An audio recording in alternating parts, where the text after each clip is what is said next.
Assalamualaikum warahmatullahi wabarakatuh.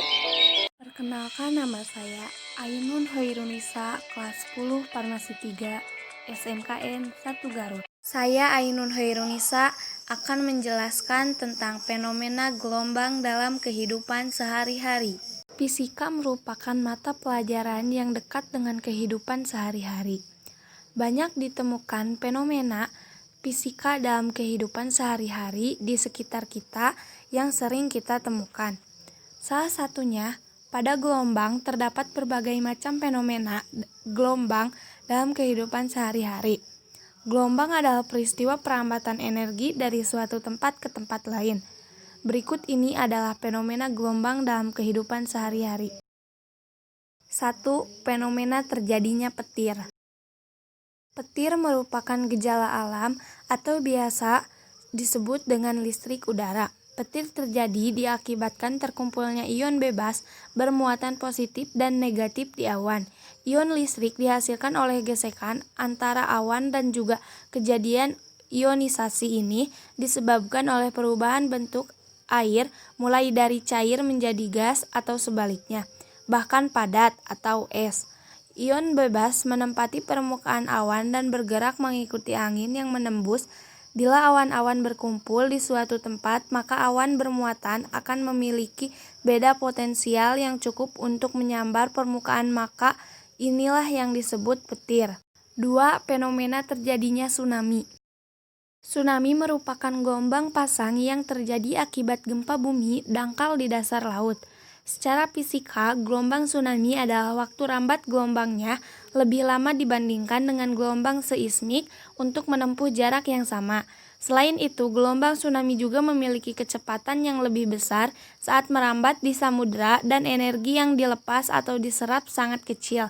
Kecepatan gelombang tsunami bisa mencapai 800 sampai 100 km per jam di laut yang dalam dan terbuka. Akan tetapi, ketinggian gelombang tsunami di dalam hanya mencapai 30 sampai 60 cm dan panjang gelombang yang besar yakni ratusan kilometer.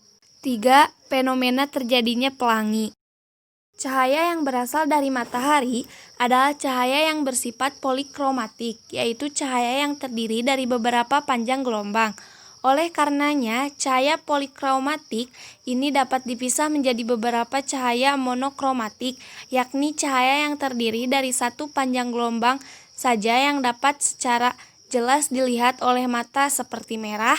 Proses yang dapat membuatnya menjadi demikian dapat secara jelas dilihat pada pelangi. Beberapa saat setelah hujan, yaitu ketika hujan turun rintik-rintik, partikel-partikel air memenuhi atmosfer dan cahaya matahari masuk ke bumi, membiaskan partikel air.